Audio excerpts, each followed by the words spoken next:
Good morning, students. So, let us discuss clause and its types. We know that clause and phrase are the group of words, but both are different.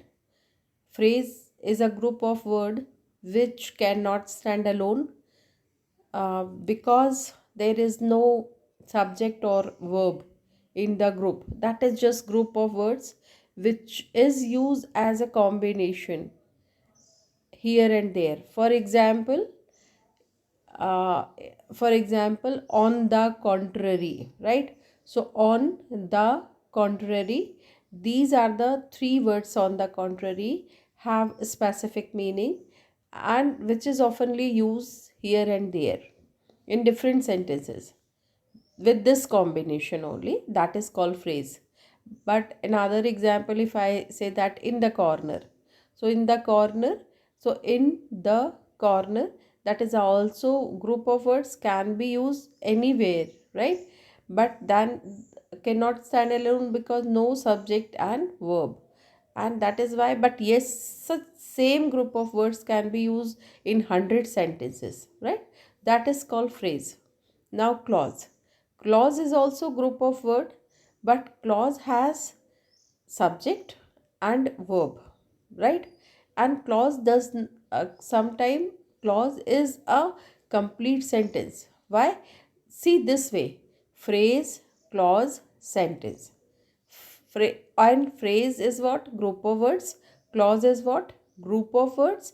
And sentence is group of words. But phrase means group of words which do not have subject and verb. Clause, group of words which has subject and verb, and sometime it can stand alone, sometime cannot, because sometime it depends on another clause. So clause may or may not stand alone, right? And sentence 100% can stand alone, and sentence has very much clarity because sentence is the group of words which has complete sense, right? In all the ways, that's a complete sense which makes complete sense, that is called sentence. So this is the sequence. Now come to the clause. Clauses are an essential part of English language, and mastering their use can greatly improve your sentence and help avoid grammar mistakes. So clauses are somewhat sentences, and that is very important for our language, right? A clause is composed of group of words that include a subject and a finite verb. Finite verb is doing word, right? That is called finite verb, which shows the action, right? It contains only one one subject and one verb. Very important thing is that what he's saying, that it contains only one subject and one subject and one subject. It contains only one subject and one verb, right? So please take care, it contains only one subject and one verb, right? The subject of a clause can be mentioned or hidden, but the verb must be appeared or distinguishable, right? What he's saying, that the subject must be very clear, right? And verb, now it contains only one subject and one verb, right? So that is one subject in the clause, that there will be one subject and one verb. And the subject of a clause, that is, can be mentioned or hidden, but the verb must be appeared and distinguishable. What is this? What is these line means? That is, subject may or may not be in the clause, but verb definitely, one finite verb must be appeared in the sentence, and that should be very clear or distinguishable. What? In the clause, right? Now, do you want to know about clause and its types? Yes, of course. A clause is a group of words containing a subject and predicate and functioning as a member of complex or compound sentence, right? That is group of words containing a subject and predicate, right? And functioning like sentence, part of sentence. Now, clause and its types use in sentence. I graduate last year. One clause sentence, right? That is actually clause sentence. Clause sentence, why? Because subject is I and graduate last year is a predicate, right? So that is clause. Now, when I came here, I saw him. That is two clauses. So that is actually one sentence or one clause. That is I then graduated last year. But in this sentence, when I came here, so that is, have you noticed that I and came, right? So I is what? I is subject and came is definite verb, and that is why this is clause. But I saw him, this is another clause. I subject and saw verb, right? So then one, when I saw here separately, this group of words does not making any meaning, but I saw him separately making mean making sense. I saw him, if you read it separately, so I saw him is a complete sentence because it is making a sense. But when I came here, in this group of words, subject is there, verb is there, but then it is not making complete sense. And that is why these are the two clauses. One clause is independent clause. What is independent? I saw him. And second one, when I came here, that is dependent clause, which is dependent on second one, I saw him, right? So that is there. When I came here, I saw him and he greeted me. So when I came here, first clause, I saw him, second clause, and he greeted me, third clause. Here one dependent clause. What is this? When I came here. And two independent clause. I saw him and he greeted me. That is, I saw him and he greeted me. Two sentences. Two sentences are joined by and. I think it's very simple and very clear. Now, clause and its types. So, what is clause? Clauses are classified into two types according to behavior in the sentence. They are dependent clause or independent clause. Dependent clause. A dependent clause, on the other hand, cannot stand alone as a sentence and is dependent on an independent clause to make sense, right? So dependent clauses are clauses, what we say is that on the other hand can stand alone. Depend, that is, that name suggests that depend is can stand alone as a sentence, right? And is dependent on an independent clause to make sense and is dependent on an independent clause. It can stand alone, but for making complete sense, it is dependent on independent clause. I'm simplifying. Dependent clause means one piece of sentence or group of word which is complete. Separately, that's a complete sentence, but that is dependent on that is dependent clause is dependent on the independent clause. I'm repeating. A dependent clause, on the other hand, cannot stand alone as a sentence and is dependent on independent clause. For example, this is the that is dependent clause. What is when I came here?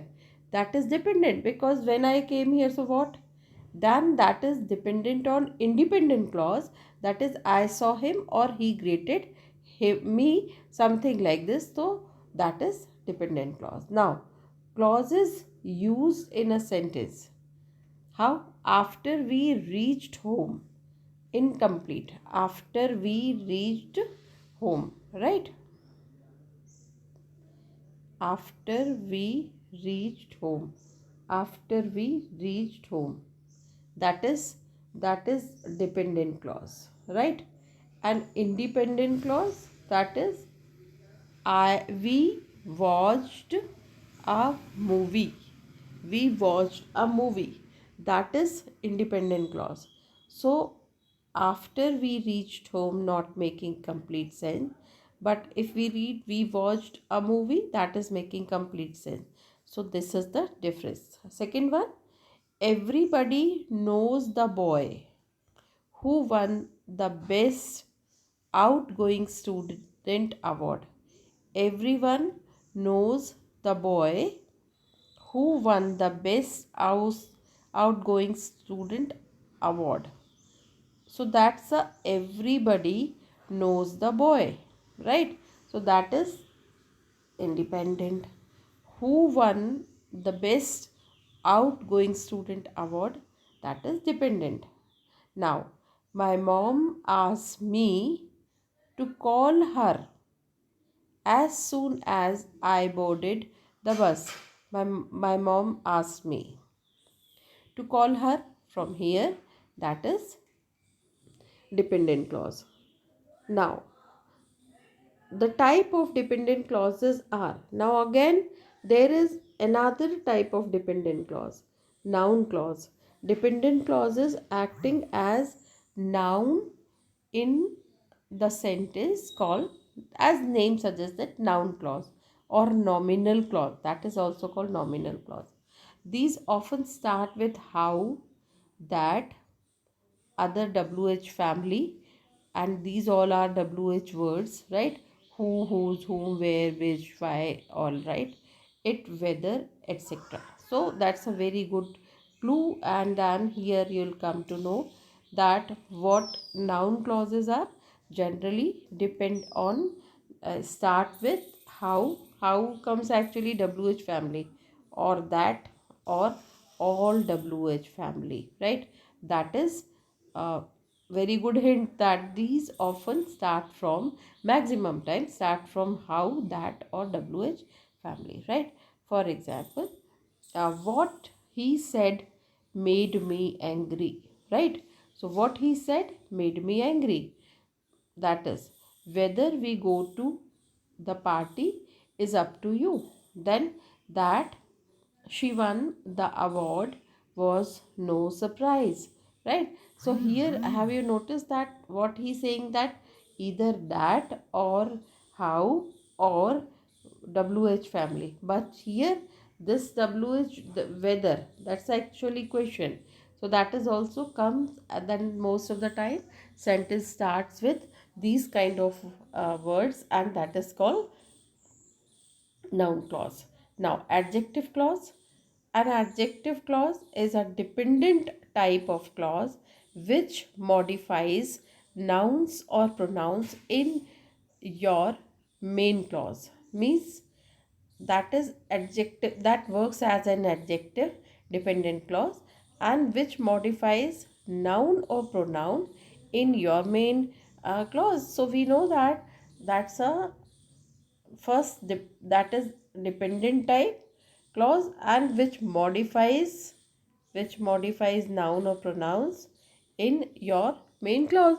So that is modify in main clause. Okay, now we know that the definition of adjective is that the word which is used for noun or pronoun, that is called adjective, which qualifies, yeah, which is used for noun or pronoun is called adjective clause. Now example is that I am looking for the red book that went missing last week, right? So I'm looking for the red book. Now red book is noun, right? This is red book is noun, and this group of word from here to here, that is that went missing last year, right?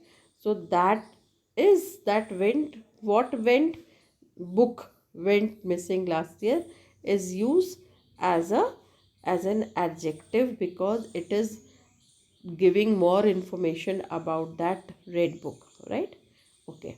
Now time is asking, sorry, Finn is asking for the shoes. Now Finn is asking for the shoes which used to belong to his dad. Finn is asking for the shoes then which used to belong to his dad. So this is something which is example of Finn is asking for the shoes, say from which, and we have discussed that which, whose, whom, that, right? These are the words used for noun, for adjective phrases, and that is dependent phrases. Means here I would like to tell you, just remind you that noun clauses start with WH, right? And then adjective clause which are modifies noun or pronoun, right? So okay, now Finn is asking for the shoes. What shoes? Shoes is the noun, right? That's a noun, and then further all group of word which used to belong to his dad is group of word which is used for noun shoes, and that's why this is adjective.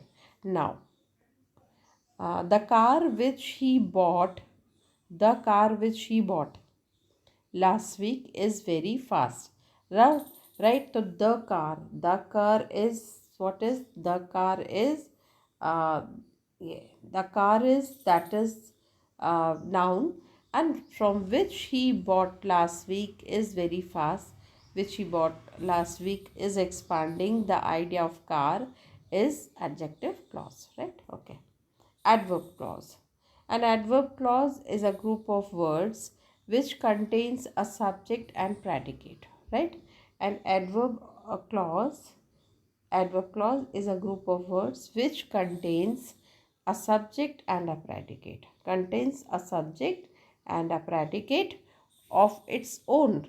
Means adverb clause, of course, group of word which contains a subject and predicate of its own and does the work of an adverb, and that works as an adverb, right? What he's saying, that it can modify a verb, an adjective, or an adverb. You know that in the principal clause, adverb qualifies verb itself or adverb itself, a verb and adverb itself, or adjective, right? And adjective qualifies just noun or pronoun. Please take care. Adjective qualifies noun or pronouns, but adverb qualifies verb, adverb, and adjective. Okay. Now, example is they rested at sunset. So rest, actually this rest is verb, and for this verb at sunset is used. Rested when? So at sunset, right? So that is the time, and that is the time for resting. So that is called adverb, adverb phrase. Now Tina ran to the point of painting vehemently, right? What? Tina ran. Point whom? So what's the to the point? That is group of word of painting vehemently, right? So that is there. Then I went through the book, right? Went through the book at lightning speed. means very quickly I complete the book, right? So that is whose book. I went through the book, right, at lightning speed means reading. That is something. So that book is being read very quickly, right? So that is adverbial clause. Now these are the dependent clause. Now come to the independent clause. Independent clause, as mentioned earlier, can stand on its own as a subject and expresses a complete thought. Expresses a complete thought. This is very important for independent clause, right? Okay. Now, in a sentence, two independent clauses can be connected by coordinators like but, so, nor, for, yet, right? So that's a independent clause. Independent clauses, two independent clauses are joined with the and, but, something like this, right? Now, example. Independent clauses used in sentence. Today is Wednesday.